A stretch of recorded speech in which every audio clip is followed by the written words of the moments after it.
Dobar dan.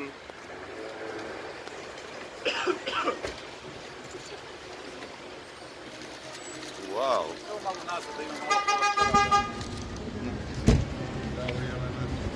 Može samo da zatvoriš, napravimo par fotki, molim se.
Kakav provod možemo da očekujemo u Nišu?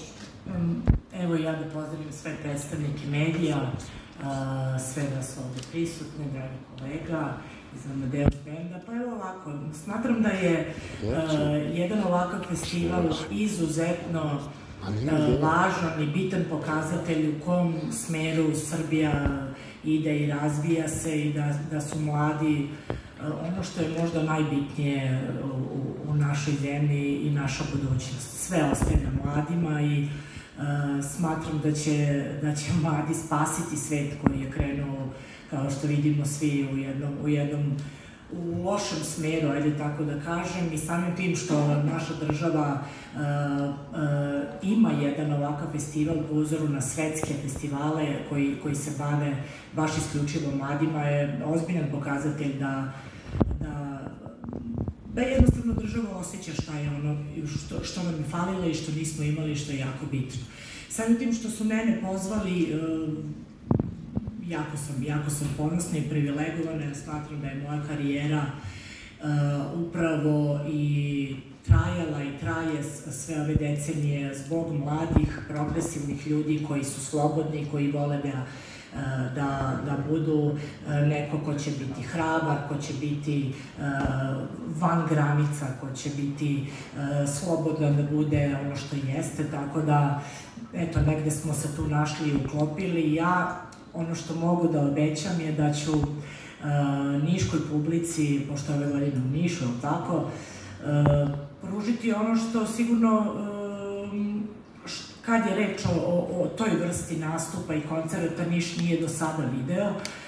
Ja sam poznata po specifičnoj, ozbiljnoj koncertnoj produkciji i grad Niš i svi u Nišu i zajedno sa gradonačelnicom će ovog puta dobiti neobičan nastup, sve samo neobičan nastup, nego jedan koncert koji pokazuje šta sve kreativnost, jedan svetski standard i šta Srbija sve kad je reč o showbiz produkciji može da pruži i da pokaže i možda da na neki način inspiriše mlade ljude da vide kako ne mora da se ide u svet, nego da mi svet imamo i u Srbiji kada je reč o toj nekoj produkciji i pristupu show biznisu i generalno muzici, pevajući stare i nove hitove. A kad je reč o niškoj publici, prošle godine sam bila u Leskovcu na trgu, sad mi je drago što sam u Nišu. To je vatrena publika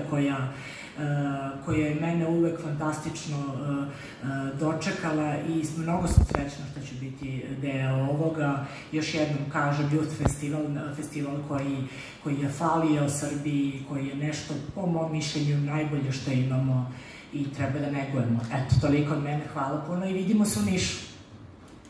8. juna, je li tako? Hvala, Jelena. što se tiče koreografije i scenografije, da li će publika biti iznenađena? Pa mislim da već mediji i publika znaju kad se ja pojavljujem sa mojom produkcijom šta mogu da očekuju.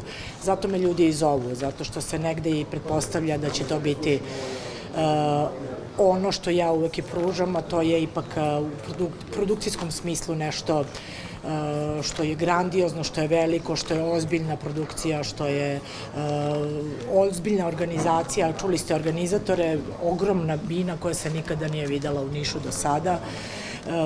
Nešto otprilike kao ono što ste videli u Beogradu na vodi na promociji mojih novih albuma, samo ovog puta u Nišu. Ali znamo svi da kada mene zovu, znamo šta očekuju ljudi, a i šta će dobiti. Ja ispod tog standarda uglavnom ne idem. Kada me pitaju zašto nemam puno koncerata, to su zahtevni koncerti koji jako tehnički, jako i zahtevni i skupi, tako da eto, drago mi je što imam priliku da izvedem jedan takav koncert pred niškom publikom i za ceo jug. Ministar Vesić je rekao da osjeća veliko poštovanje prema tebi i tvojoj karijeri i da bi voleo da te vidi u ulozi političkog novinara političke emisije, voditelja. Da li vidiš sebe u tome? Koga bi prvo zvalo goste? Kad je reč o Goranu Vesiću, ja imam divljenje i poštovanje prema njemu i kao prema čoveku i kao prema veoma uspešnom političaru koji je imao osjećaj između ostalog i za to kako meni da pruži ruku i kako da ajde tako da kažem, pridobije mene da zajedno napravimo neverovatne projekte ispred Skupštine za Novu godinu i tako dalje. Mnoge neke beogradske razglednice smo radili zajedno, zajedno smo šetali Beogradom, zajedno smo imali puno nekih humanitarnih akcija. Čovek je stvarno, mogu slobodno da kažem, tip političara svetskog ranga i on tako vrlo moderno shvata politiku i on je taj koji najviše, ajde tako da kažem, inspiriše i navaljuje da ja budem voditeljka jedne emisije i o tome se već priča u medijima i šuška i tako dalje, ali me je zapanjio kad je rekao da želi da vodim političku emisiju. Kada bih ja potpuno poludela i imala političku emisiju, on bi bio prvi gost. A drugi gost, pa ja bih volela da ugostim predsednika. Idemo od predsednika, da. Jelena, pošto je festival o mladima, zanima me kada se ti setiš svojih tinejdžerskih dana, kakve uspomene ti se bude i da li postoji neki nestašluk koji posebno pamtiš iz tog perioda? Pa, ja sam bila tinejdžerka tokom burnih 90-ih u Srbiji. Išla sam tada u osnovnu školu i provela sam svoje detinjstvo i te tinejdžerske dane u tom jednom, ajde tako da kažem, turbulentnom periodu. Tad sam počela i da pevam. Ja sam sa nepunih 16 godina snimila i prvi album, tako da moje to teenage bitisanje povezujem sa početkom moje karijere, mukom, borbom i velikom željom, ambicijom i motivacijom. Mislim da svaka mlada osoba, pogotovo na ovim prostorima, ako ništa drugo od mene može da nauči šta znači motivacija, jer napraviti sve sam i imati karijeru dugačku 30 godina, a početi u jednom takvom okruženju od nule je jako teško, tako da smatram da mladi moraju da budu naša budućnost koja će svet doneti u Srbiju, da se ponosimo što smo iz Srbije, a ne iz Srbije da idemo. Ja uvek kad su mi govorili tokom moje karijere, ti nisi za Srbiju, ti si za Ameriku, zašto ne ideš u svet? Ja nikad nisam imala želju ni potrebu da idem bilo gde. Osjećala sam da me time teraju. Ja želim da radim i da stvaram u mojoj zemlji. Tako to želim i mladima koji ovo sada gledaju. Jelena, ipak su svi zapoznili svi svetski mediji već odavno, posebno u poslednje vreme. Da li ste čuli da Kim Kardashian dolazi u Srbiju, koliko bi vam uputila poziv, da li biste bili predstavnik Srbije kao naša zvezda ili otišli na otvaranje butika koje ona planira, kako se priča? Pa ja ne znam da li ona stvarno dolazi. Aha, ako dolazi, baš mi je drago što će doći i videti Beograd. A ja sam inače fan njenog brenda Skims, tako da zašto da ne. Napisat ću poruku. Hvala. Eto. Prva si podržala zakonjicu u zakonu peticiju. Misliš li da će zaživeti? Izvini, nisam te čula, da li možeš da ponoviti? Prva si podržala peticiju zakonjicu u zakonu. Dobro. Misliš li da će zaživeti? Da nelegalno postavljanje intimnih snimaka postane krivično delo?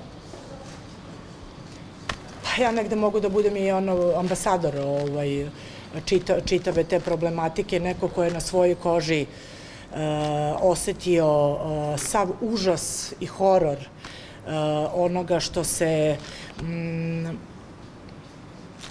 protiv čega se i taj zakon bori, u stvari zbog čega bi taj zakon treba da postoji, ajde tako da kažem. Bilo kakva osvetnička fotografija, snimak ili na bilo koji način ponižavanje žena ili bilo koje druge osobe u tom smislu treba da bude krivično delo, zato što ne postoji jači i bolniji udarac, pogotovo za jednu ženu koja je majka i koja ima decu. Još ako je javna ličnost, došli smo do toga da je to bilo bukvalno na svim vašim naslovnim stranama, gde rade mnoge žene, ali nisu imale potrebu niti želju da u meni vide ženu i majku i prosto osobu koju to boli, nego su u tome videli samo klik i marketing.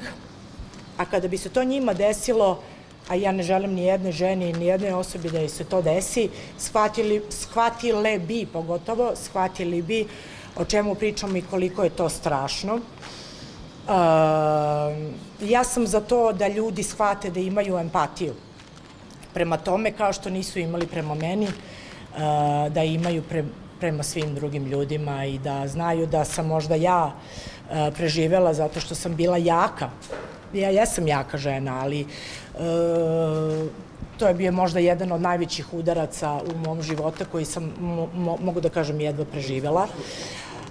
I ne želim ni jedna druga osoba kroz to da prođe. Kažem, ja sam javna ličnost pa sam imala tu nesreću da bude i na svim naslovnim stranama, ali kada nije reč o javnoj ličnosti, smatram da je to najveći užas koji može jednoj osobi da se desi i zbog kojih su mnogi oduzimali sebi život. Tako da... Ali misliš da su ti mediji više danas naklonjeni nego nekada? Pa ne mislim da su mediji bilo kome naklonjeni, ajde tako mogu da kažem. Ja, kad je reč o medijima, samo imamo te neke uspone i padove i te neka zatišja pred burom. Ali volela bih da imamo jedan korektan odnos. Kad je reč upravo o ovome što je devojka pomenula, ovaj zakon, ja sam sve preživela i doživela u mom životu i kao žena i kao javna ličnost, ali vi, predstavnici medija, niste smeli da dozvolite, baš zato što ima puno žena i zato što muškarci imaju svoje žene, majke, ćerke, nije smelo da se desi meni to što se desilo tada. Tako da ja posle toga nikada ne mogu da imam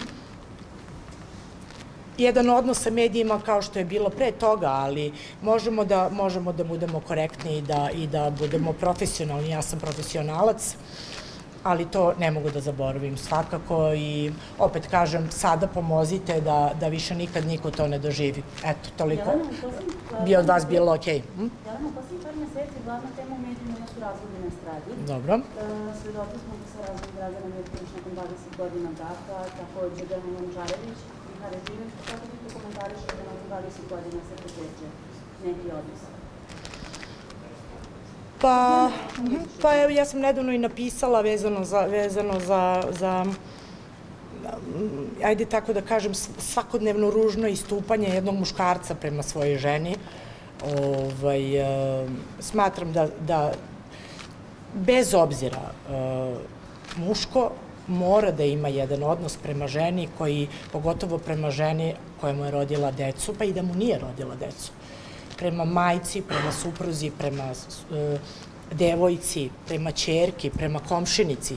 Smatram da se to kod nas malo u našem društvu odnos prema ženi izuzetno pokvario. Mnogo tome doprinose i mediji koji to prenose, ajde tako da kažem, i ne osuđuju dovoljno,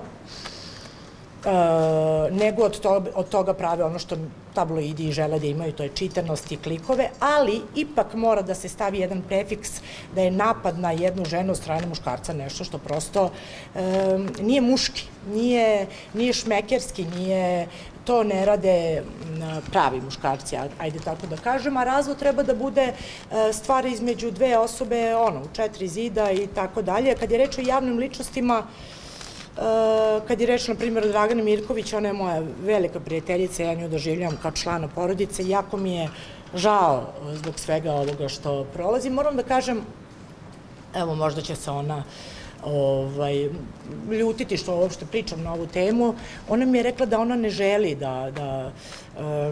na bilo koje, ona je mene zamolila da ne reagujem na te neke provokacije od njenog supruga upućene meni i da prosto ne reagujem. Znači, evo ponovit ću, ona me je zamolila da ni na koji način ne pričam na ovu temu, da je ne branim, da ne favorizujem i tako dalje, što govori o njoj, ona je velika dama i gospođa koja ne želi o tome da se priča, ali ja ću na svoju ruku sada reći da ja sam inače jako protektivna prema ženama i kada vidim da se neko ružno ponaša prema ženi posle toliko, pa nije bitno ni koliko godina, prema ženi, pogotovo koja ti je rodila decu, ja imam potrebu da branim. Bude li nastavio da na bilo koji način ugrožava Draganu, bez obzira što je to tražila od mene, ja ću javno sigurno stati u odbranu moje drugarice Dragane. Kažem, generalno, ne znam šta se dešava muškarcima, ali čast izuzecima, naravno, ali žene moraju da budu zaštićene i privilegovane. Sad oni imaju onu priču, žene žele ravnopravnost i tako dalje, da, ali mi nikada ne možemo da budemo ravnopravni kad je reč o emociji. Žene su emotivna, nježna bića, tvoja majka je uvek tvoja majka, nikad ne može da bude tvoj drug, ortak ili koga možeš da ne puštuješ, ne vređaš. Možete da ne volite žene, ali morate da ih poštujete, tako je i u razvodu bi trebalo da bude, a mene nervira taj manjak poštovanja prema ženama. Kad je reč o javnim ličnostima koje se razvode, ja sam sigurna da su žene javne ličnosti posebno ranjive jer su bukvalno na stubu srama i verujte mi, znam po sebi, doživljavaju svaku reč koja se napiše o braku kao užasan napad i rušenje čitavog sveta, jer sve mi želimo vama da pokažemo. Molim? Šta si rekao? Jesi se meni obratio? Ne. Ali tvoji komentari se vrlo čuju. Ne znam, ja ne pričam vam ništa. Sem da ti je otpala ruka, ako se ne varam. Mislim, prekinuo si me u sred reči. Izvinjavam se. Pa možda bolje svom uredniku koji će ovo gledati. Tako da, eto, još jedno nepoštovanje žene koja govori, morate muškarci više poštujete žene. Toliko.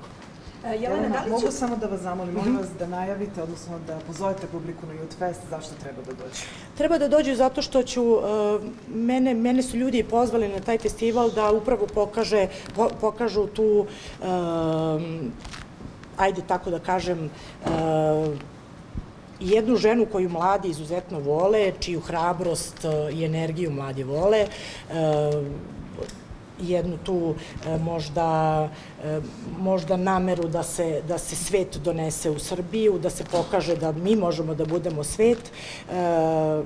ženu koja motiviše mlade da se bore, da stvaraju, da ne posustaju, da imaju karijeru, da imaju tu neku pokretačku energiju kada je teško. Ja mislim da sam u tom smislu neko ko je jako interesantan mladima i zbog moje muzike, i zbog mojih koncerata, i zbog mog izgleda, i zbog mojih stavova, tako da je to jedan od razloga što su me pozvali i mislim da će Niš dobiti jedan festival, jedan koncert koji Niš do sada nije video, a i malo koji grad van Beograda, jer je to jako ozbiljna i skupa produkcija, kao što sam već rekla.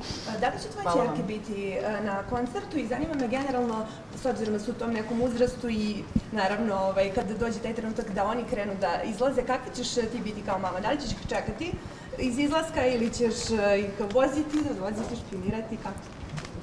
Moje ćerke izgleda to tako ide kontra. Kad su roditelji onako blagi, povučeni, deca su agresivnija, kad je izgleda majka dominantna, deca su kontra. Moje ćerke su izuzetno nežne, povučene, blage, jako lepo vaspitane, skromne. One čak nemaju ni potrebu ni da izlaze. Kad me pitaju jel možemo da idemo, nego ja kažem pa naravno, idi sa drugaricom, naravno. One imaju, eto sad, nepunih 15 i nepunih 16 godina, tako da je to pravo vreme da se nekako pronađu u nekom pravcu i muzike i mode i tako dalje, vole Taylor Swift, vole da rade skincare, prave male onako devojčice, tinejdžerke koje su moj veliki, veliki ponos i moj najveći uspeh zato što su jako skromne. Ja sam bila isto dobra i skromna devojčica, ali sam bila onako puna energije, a one su sve kontra. Eto, ali mislim da je sve stvar vaspitanja. Kako dete vaspitaš? Evo, dajem vam interesantan primer. Ja nikad u životu nisam ni kafu popila, ni cigaretu zapalila, da ne pričamo o nekim drogama ili bilo kakvoj vrsti poroka i nekih loših stvari, ali mi majka nikad to nije branila. Ona me je samo lepo i dobro vaspitala na tu temu. Tako da sve dolazi iz kuće, lepo vaspitano dete, naučeno dete o životu, o stavovima. Naučiš dete da razmišlja svojom glavom, da samo u kriznoj situaciji može da prepozna u kojem smeru će krenuti, šta je dobro, šta ne, je u stvari upravo ono najbitnije. Zato kažu da je porodica jako bitna. Kako vaspitaš dete, ono će sutra takvu odluku doneti. I opet kažem, sve ide iz kuće, ako majka ili otac deca upijaju, deca gledaju, tako da je jako bitno. Kuća je, sva deca koja čine loše neke stvari i tako dalje, mi možemo da kažemo da je to zbog tog lošeg korena i lošeg vaspitanja, a to ide sve iz kuće. Eto, to je to. Kako će Kanje da reaguje kada vidi tebi i Kim? Kako bi reaguje? Pa evo jedna ekskluziva, mogu da vam kažem, da kada sam se pojavila na Vetements ili Vetements reviji u Parizu, Kanje se jako naljutio na mene, a ne znam zašto, i blokirao me na Instagramu. Iako sam ga pozvala da dođe, on ima neki problem sa, pa to je nešto Balenciaga i Vetements, oni su nešto, imaju svoje klanove, tako da kad sam se pojavila tamo, on više mi nije drug. Tako nisam znala zašto, da. Maja Berović je nedavno izjavila da ste vi najbolje obučena žena na estradi, zapravo vi i Ceca. Da. Pa dobro, pa dobro, mi svi znamo zašto ona to tako kaže i da ona je tu nepripadajuće ubacila Cecu. Ceca može da bude njena drugarica, a kad je reč o stilu i ukusu, tu neka je stavlja u neku drugu kategoriju, a svakako Maji hvala što se usudila da pored svoje drugarice izgovori moje ime.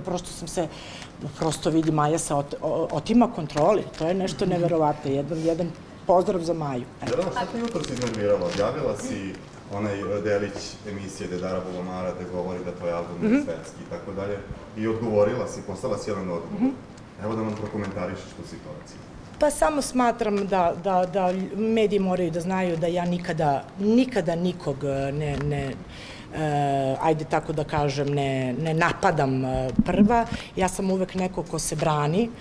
Ta moja odbrana je jako često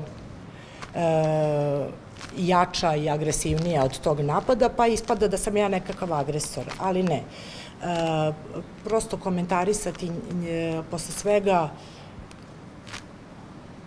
posle mog odnosa sa Radojkom i posle svega gde sam ja ispala, smatram, jako dobar i fair čovek, njeno ponašanje, njene izjave govore o njoj samoj, ne znam zašto me vređa, zašto me napada, ali mislim da to nije, mislim da ne treba da me izaziva. Eto, ja se i dalje držim po strani, jer prosto je bizarno da ja sad čas pričam o Đorđini, Kanje Vestu, Kim Kardashian, a onda o Radojki. Nekako ne ide, da, ne ide, tako da neću imati komentar. A uvrede, ona je verovatno kompetentna da priča o tome šta je svetsko, a šta nije. Vidimo po njoj. Kad smo kod koleginica, nedavno smo sa Gocom Tržan razgovarali i kaže, poslala ti je poziv za emisiju, kaže, ne odgovaraš. Šta se tu dešava? Ona te je zvala u emisiju, ali kao nije dobila odgovor od tebe. Je to istina? Ali zato rekla da je Ceca fantastična, ona se odmah javi. Ceca se svima javlja, ja izgleda, ja nikom ne odgovaram, kogod da pozove Ceca i pre poziva tu. Ne, ne znam zašto je Goca to rekla, ne znam gde ima emisiju, evo, mogu da, na kojoj televiziji? Željka Joksimovića. Na K1, što, ja volim i Željka i Jovanu i nisam stvarno znala da me pozna. Možda nisam znala da je to njen broj, stvarno, vrlo ću se rado odazvati, eto, je li to treba da bude odgovor? Eto. Jovana Zesta potresla čitav region jeste slučaj Banki Ilić, o tome se dosta pisalo i različite informacije su se pojavljivale. Šta ti misliš o celom tom slučaju? Pa meni je jedna stvar jako tu čudna, evo, kratko ću na tu temu, da mi oplakujemo i žalimo dete o kome još uvek ništa ne znamo. Zašto se traži telo, a ne dete? Što se ne traži Danka, nego telo. To je sve meni malo, sve onako ima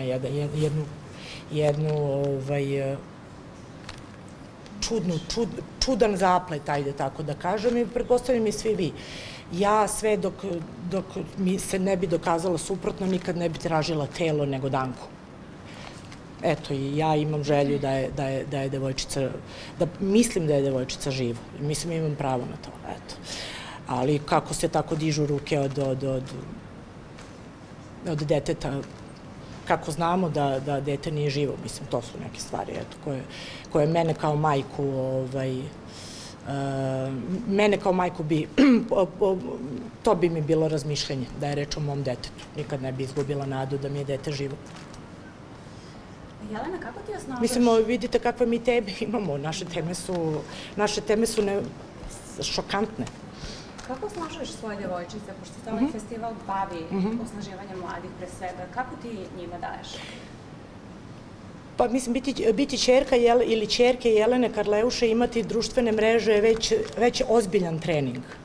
Jer samo odete na primjer na taj TikTok, na primjer od moje Nike, i vidite sve one bizarne, silne uvrede gde moja Nika zna da ne sme da koristi ružne reči, da ne sme nikoga da uvredi, i onda je ona našla način kako da odgovori, a da bude u sklopu toga što ja tražim od nje, jer ona ne sme da bude neko ko je loša devojčica, nego dobra. Tako da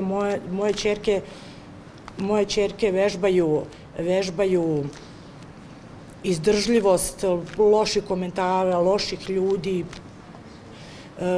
već dugi niz godina. Još kad je bilo ovo vezano za ono malo pre što smo pomenuli, vezano za onaj zakon, one fotografije, ja sam decu ispisala iz škole, mislim, tako da pod velikim pritiskom su moje deca. S jedne strane, da kažem, da mi je jako žao zbog toga. S druge strane, ja nemam način da ih zaštitim, sem da im mojim primjerom pokazujem i da im govorim da moraju da budu borci, da je život težak, da ima loših ljudi, da ima dobrih ljudi, da ono loše ne može i ne sme da utiče na njih. Mislim, to je ta kategorija, pogotovo u pubertetu, je izuzetno problematična i teška i ja se sad tu borim, a dešavaju se baš meni u životu baš neverovatne stvari, baš u tom njihovom periodu, tako da žao mi je što moje deca to preživljavaju. S druge strane, ja sam sigurna da će ih sve to osnažiti kao ljude, da sutra znaju da reaguju u svakoj situaciji. Ali ne bih voljela nijedno dete da prolazi to, da mu vređaju majku. Naprimjer, nema ništa strašnije nego detetu uvrediti majku. To je, ja baš znam po sebi. Mene možeš da vređaš, ali moju majku ne.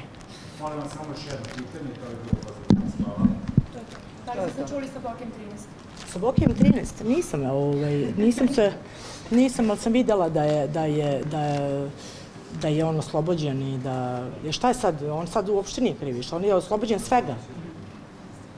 Ako je to stvarno tako, ja mu želim da naplati sve godine koje je proveo i za nepravedno osuđeni, da im naplati, da im uzme milione i da sve potroši na krpice, jer on to voli, on je to.